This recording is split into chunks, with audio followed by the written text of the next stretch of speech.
नमस्ते आप सभी को। स्वागत है मेरे YouTube चैनल पर। संपूर्ण रामचरितमानस द्वितीय सोपान अयोध्या कांड का आज 46 दोहे के साथ प्रारंभ कर रही हूँ। पिछले दोहे और चौपाई में हमने सुना कि श्री रामचंद्र जी दशरथ जी को समझाते हैं और कहते हैं कि आपका आज्ञा पालन करके और जन्म का फल पाकर मैं जल्दी लौट आऊंगा, अतः कृपया आज्ञा दीजिए। माता से विदा मांग आता हूँ, फिर आपके पैर लगकर प्रणाम करके वन को चलूंगा। ऐसा कहकर श्री राम जी वहां से चल दिए। राजा ने शोक बस कोई उत्तर नहीं दिया। इस बात को सुनकर सभी स्त्री पुरुष ऐसे व्याकुल हो गए जैसे दवानल वन में आग लगी देखकर बेल और वृक्ष मुरझा जाते हैं। जो जहां सुनता है वह वहीं सिर धुनने पिटने लगता है। बड़ा विषाद है, किसी को धीरज नहीं बंधता। आगे के दोहे में आइए सुनते हैं। श्री राम जय जय राम, श्री राम जय जय राम। मुख सुखाहि लोचन श्रमहि, शोकुन हृदय समाई। मनहु करुण रस कटकई, उतरी अवध बजाई। श्री राम जय जय राम, श्री राम जय जय राम। सबके मुख सूख जाते हैं, आंखों से आंसू बहते हैं। शोक हृदय में नहीं समाता, मानो करुणा रस की सेना अवध पर डंका बजाकर उतर आई हो।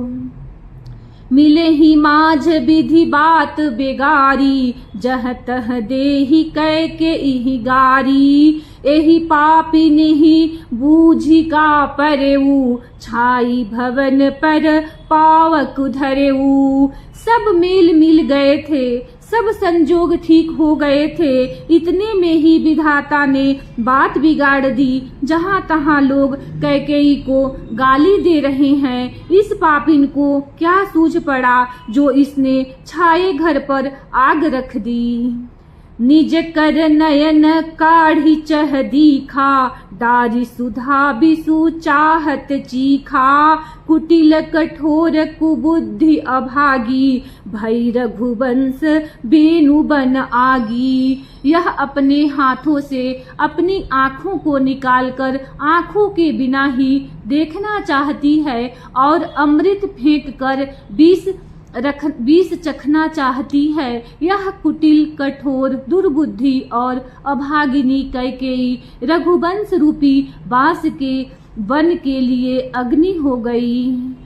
पालव बैठी पेड़ एहि काटा, सुख महु शोक काटु धरि थाटा। सदा रामु एहि प्राण समाना, कारण कवन कुटिल पन उठाना। पत्ते पर बैठकर इसने पेड़ को काट डाला। सुख में शोक का ठाट ठट कर रख दिया। श्री रामचंद्र जी इसे सदा प्राणों के समान प्रिय थे, फिर भी न जाने किस कारण इसने यह कुटिलता ठानी। सत्य कहहि कबि नारी सुभाऊ, सब विधि अगहु अगाध दुराऊ। निज प्रतिबिंबु बरकु गहि जाई, जानी न जाई नारी गति भाई। कवि सत्य ही कहते हैं। स्त्री का स्वभाव सब प्रकार से पकड़ में न आने योग्य अथाह और भेद भरा होता है। अपनी परछाई भले ही पकड़ जाए, पर भाई स्त्रियों की गति चाल नहीं जानी जाती। श्री राम जय जय राम, श्री राम जय जय राम। काह न पावकु जारी सक, कान समुद्र समाई। कान करे अबला प्रबल, केहि जग कालु न खाई। श्री राम जय जय राम, श्री राम जय जय राम। आग क्या नहीं जला सकती, समुद्र में क्या नहीं समा सकता। अबला कहाने वाली प्रबल स्त्री जाति क्या नहीं कर सकती, और जगत में काल किसको नहीं खाता। का सुनाई विधि काह सुनावा, का दिखाई चह काह दिखावा। एक कहहि भल भूपक भूपन कीन्हा, बरु विचार नहीं कुमति ही दीन्हा। विधाता ने क्या सुनाकर क्या सुना दिया और क्या दिखाकर अब वह क्या दिखाना चाहता है। एक कहते हैं कि राजा ने अच्छा नहीं किया, दुर्बुद्धि कैकेयी को विचार कर वर नहीं दिया। जो हठी भयऊ सकल दुख भाजनु, अबला बिबस ज्ञान गुनु गाजनु। एक धर्म परमीति पहिचाने, नृपहि दोषु नहीं देहि सयाने। जो हठ करके कैकेयी की बात को पूरा करने में अड़े रहकर स्वयं सब दुखों के पात्र हो गए, स्त्री के विशेष बस होने के कारण मानो उसका ज्ञान और गुण जाता रहा। एक दूसरे जो धर्म की मर्यादा को जानते हैं और सयाने हैं, वे राजा को दोष नहीं देते। सिबिदधीचि हरि चंद कहानी, एक एक सन कहहि बखानी। एक भरत कर सम्मत कहहि, एक उदास भाय सुनि रहहि।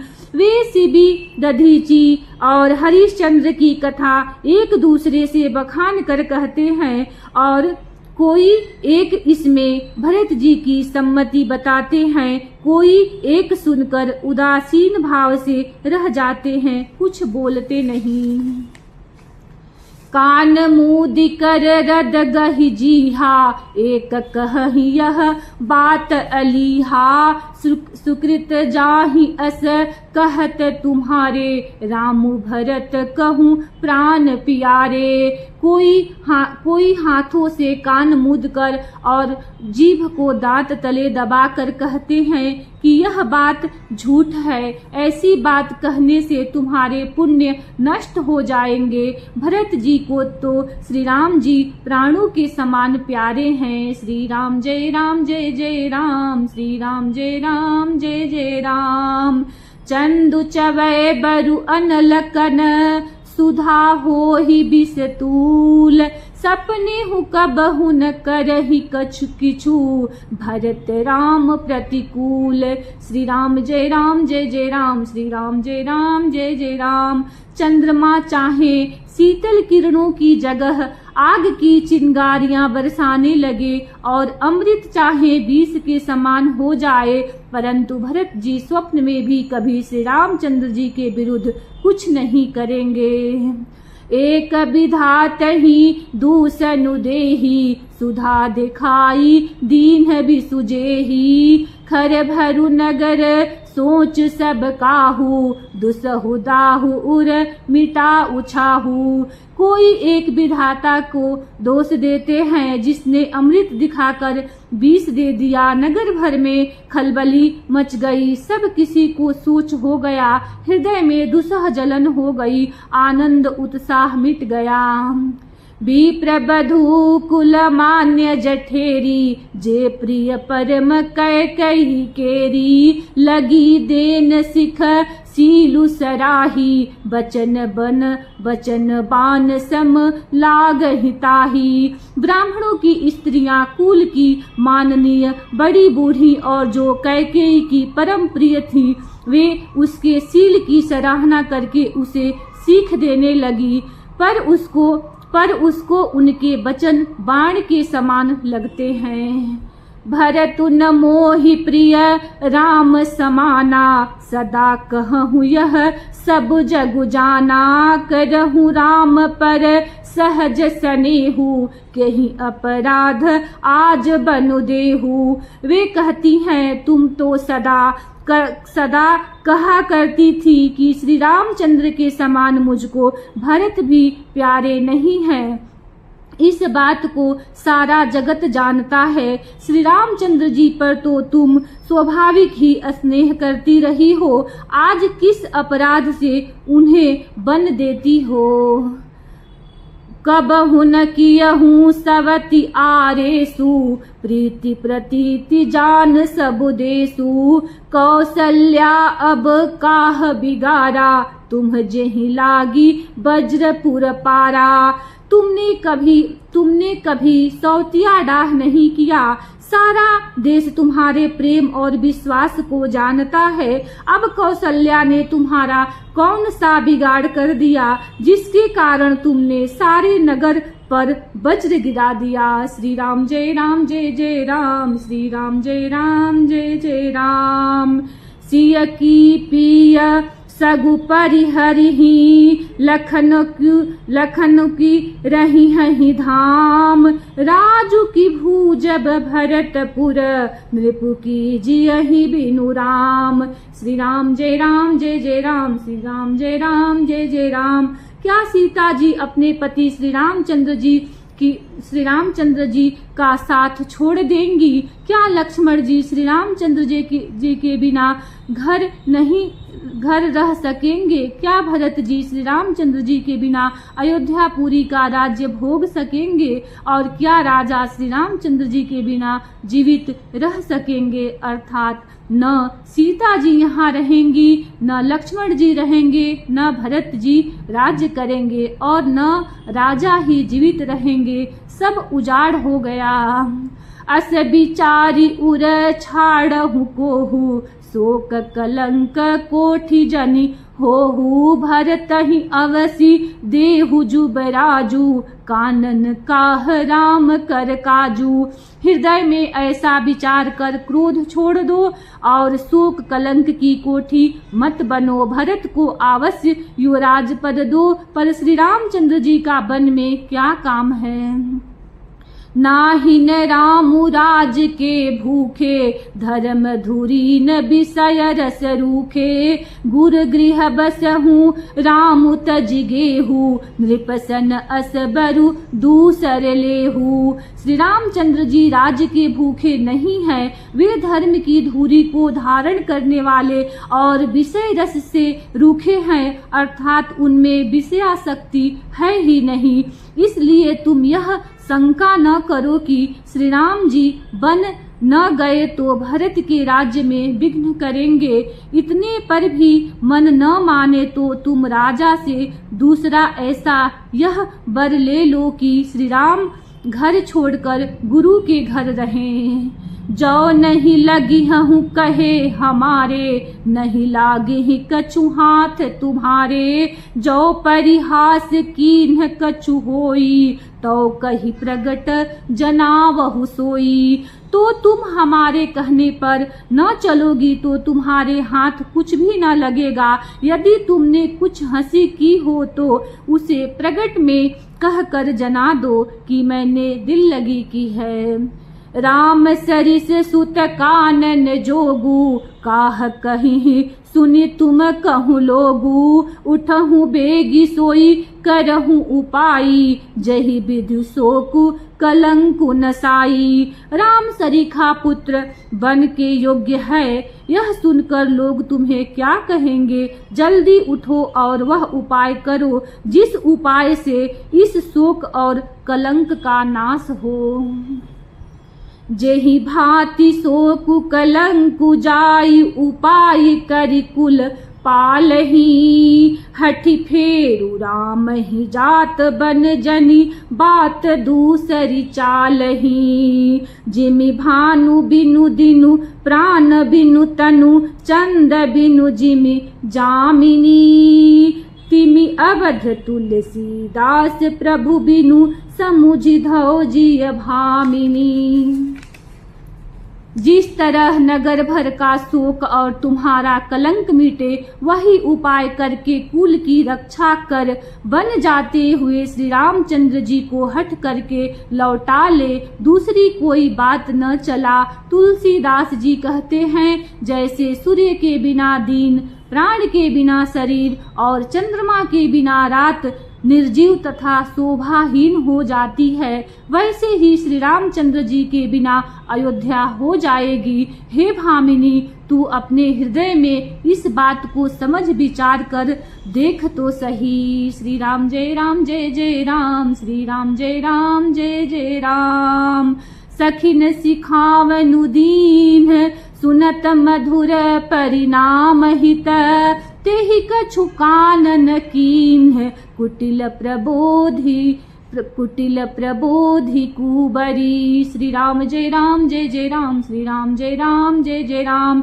इस प्रकार सखियों ने ऐसे सीख दी जो सुनने में मीठी और परिणाम में हितकारी थी, पर कुटिला कुबरी की सिखाई पढ़ाई हुई कैकेयी ने इस पर जरा भी कान नहीं दिया। उतरुन देई दुसहरी से रूखी, मृग न चितव जनु बाघिन भूखी, व्याधि असाधि जानि तिन्ह त्यागी, चली कहत मति मंद अभागी।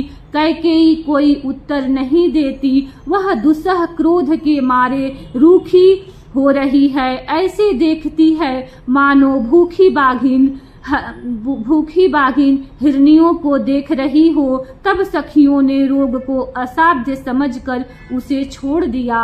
सब उसको मंद बुद्धि अभागिनी कहती हुई चल दी। राजु करत यह दैय बिगोई, किन्हसी अस जस करई न कोई। एहि विधि बिलपहि पुर नर नारी, दही कुचालिन्हि कोटिक गारी।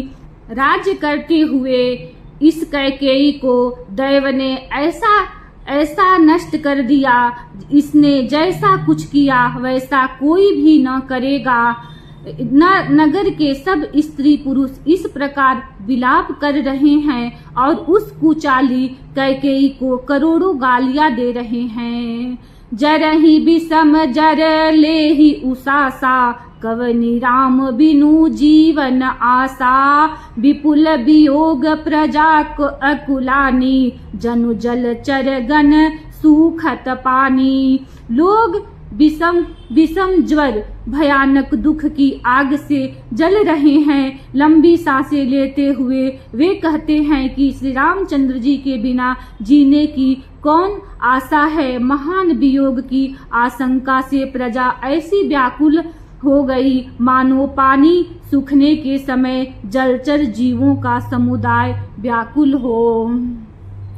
अति विषाद बस लोग लोगाई, गए मातु पही राम गुसाई। मुख प्रसन्न चित चौगुन चाऊ, मिटा सोचु जनी राखै राऊ। सभी पुरुष और स्त्रियां अत्यंत विषाद के बस हो गए। स्वामी श्री रामचंद्र जी माता कौशल्या के पास गए। उनका मुख प्रसन्न है और चित्त में चौगुना चाव उत्साह है। यह सोच मिट गया है कि राजा कहीं रख न ले। श्री राम जय राम, श्री राम जय राम। नव गयंदु रघुबीर मनु, राजु अलान समान। छूट जानि बन गवनु सुनी, उर आनंदु अधिकान। श्री राम जय राम, श्री राम जय राम। इसी दोहे के साथ कथा को विश्राम देती हूँ। कल इसी दोहे के साथ प्रारंभ करूंगी। वीडियो को लाइक करें, चैनल को सब्सक्राइब करें। धन्यवाद। जय श्री राम।